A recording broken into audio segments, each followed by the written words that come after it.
آج میں جامع مسجد کی اس جگہ کو دیکھنے جا رہا ہوں جہاں ہمارے نبی تشریف لائے تھے، تو بٹلہ ہاؤس سے آٹو پکڑتا ہوں، پھر سواری میں بیٹھنے کی دعا پڑھتا ہوں، سبحان الذی سخر لنا هذا وما كنا له مقرنین وَإِنَّا إِلَىٰ رَبِّنَا لَمُنْقَلِبُونَ۔ پاک ہے وہ ذات جس نے اس سواری کو ہمارے قبضے میں دے دیا، اور اس کی قدرت کے بغیر ہم اسے قابو کرنے کی قدرت نہیں رکھتے تھے، اور یقیناً ہمیں ایک دن اسی کی طرف جانا ہے۔ گھر سے باہر نکلنے سے بہت سی چیزوں کا تجربہ ہوتا ہے اور پتہ چلتا ہے کہ ہماری حیثیت کیا ہے، لیکن ہمارے نبی فرماتے ہیں کہ ہمیشہ اپنے سے نیچے والوں کو دیکھو، کبھی کسی کی گاڑی بنگلہ اور کسی کی لائف اسٹائل کو دیکھ کر مایوس مت ہونا، بلکہ ہر حال میں اللہ کا شکر ادا کرنا، اور اللہ نے جو کچھ تمہیں دیا ہے اسی میں خوش رہنا، کیونکہ اللہ کچھ لوگوں کو دے کر آزماتا ہے اور کچھ لوگوں کو نہ دے کر آزماتا ہے۔ پھر میں اپنی منزل کو پہنچ جاتا ہوں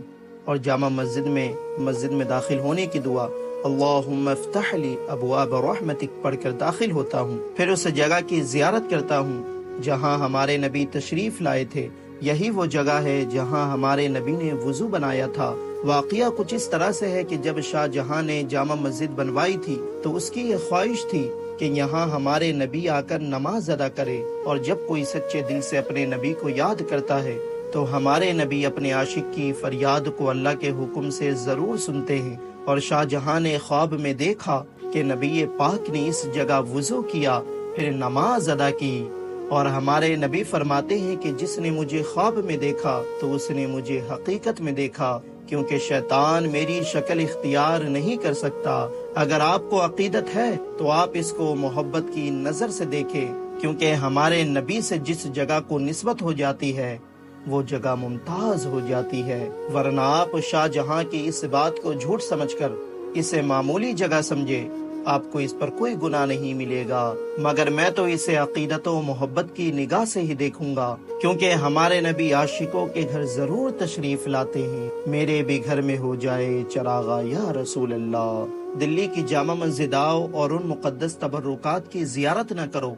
جو کہ دلی کی جامع مسجد میں موجود ہے، تو آپ نے پھر کیا ہی دیکھا۔ اور میں بھی دلی کی جامع مسجد میں اسی نیت سے آیا تھا کہ کاش ان مقدس چیزوں کی زیارت ہو جائے جن چیزوں کو ہمارے نبی سے نسبت ہے، اور وہ مقدس چیز اس سفید مسجد میں ہے جو کہ جامع مسجد کے اندر میں ہی اس سائڈ پر ہے۔ تو 11:55 ہو رہا ہے اور زیارت کرنے کے لیے اسی ٹائم آنے کو کہا گیا تھا، تو اس بارے میں زیادہ لوگوں کو پتہ نہیں ہے، اسی لیے بہت ہی اطمینان و سکون کے ساتھ تبرکات کی زیارت کرتا ہوں۔ حضرت علی اور امام حسن کے ہاتھوں سے لکھے ہوئے قرآن کی زیارت کرتا ہوں۔ یہ وہ قرآن ہے جسے حضرت علی نے اپنے ہاتھوں سے ہرن کے کھال پر لکھا تھا۔ اللہ اکبر۔ اور یہ ہمارے نبی کے داڑھی مبارک کا بال ہے، اور یہ ہمارے نبی کا نالین پاک ہے، اور یہ ہمارے نبی کے قدم کا نشان ہے۔ سبحان اللہ۔ ان مقدس چیزوں کی زیارت کر کے خدا کی قسم اتنا سکون و اطمینان ملا، جیسا لگا کہ دنیا کی ساری کامیابی حاصل ہو گئی۔ ہمارا رب اپنے محبوب نبی سے کتنی محبت کرتا ہے کہ اللہ نے اپنے محبوب کی ہر ایک چیز کو آج تک محفوظ رکھا، نہ اسے کسی کیڑے کو کھانے دیا اور نہ مٹی کو اسے بوسیدہ کرنے دیا۔ یہ شان ہے ہمارے نبی کی۔ اور ان تبرکات کو تیمور لنگ نے مدینہ سے لایا تھا اور اپنے خزانوں میں خیر و برکت کے لیے رکھتا تھا، اور شاہ جہاں نے جب جامع مسجد بنوائی تھی تو اس نے ان تبرکات کی بے حرمتی کی وجہ سے اسے جامع مسجد میں رکھوا دیا تھا، اور تب سے ہی ایک سید گھرانہ اس کی دیکھ بھال کر رہے ہیں، جو کہ بالکل فری ڈیلی عصر کے بعد اور ظہر سے پہلے آنے والوں کو اس کی زیارت کراتے ہیں۔ تو جس چیز کو ہمارے نبی سے نسبت ہو جاتی ہے وہ چیز ممتاز ہو جاتی ہے، اس کی قدر و قیمت بڑھ جاتی ہے۔ پھر جامع مسجد کی مینار پر چڑھ کر پوری دلی کا نظارہ کرنے کا دل کرتا ہے، لیکن اس کے لیے 70 روپے کا ٹکٹ لینا پڑتا ہے۔ تو اللہ کی قدرت کا نظارہ کرنا تھا تو ٹکٹ لے کر مینار کی طرف بڑھتا ہوں۔ کیا آپ جانتے ہیں کہ سب سے پہلے مسجد میں مینار حضرت عمر نے بیت المقدس کے سفر پر جاتے وقت الجوف نامی جگہ پر ایک مسجد بنوائی تھی، اور یہ دنیا کی پہلی مسجد تھی جس میں مینار بنایا گیا تھا۔ پھر جامع مسجد کے مینار پر چڑھتا ہوں انسان نے کس طرح کتنے دنوں کی محنت و مشقت کے بعد بڑے بڑے پتھروں کو تراش کر اللہ کی دی گئی ہنروں سے بڑی بڑی عمارتیں بنائی، مگر قربان جاؤ اپنے رب کی ذات پر جس کے صرف کن کہنے سے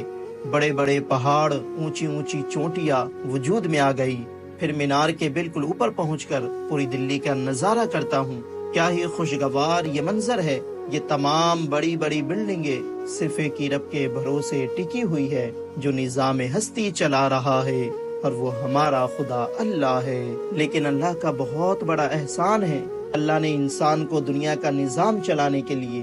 اپنا خلیفہ بنا کر دنیا میں بھیجا اور ہمیں تمام مخلوق میں افضل بنا دیا۔ لیکن یہ کبھی مت سمجھنا کہ تمام اختیار تمہارے ہاتھ میں ہے، ورنہ کب یہ خوشگوار ہوا اللہ کے حکم سے عذاب میں بدل جائے اور بستیوں کو اجاڑ کر رکھ دے، تو ہمیشہ خود کو خدا کا بندہ سمجھو۔ جامع مسجد میں ہر ایک نظارہ کرنے کے بعد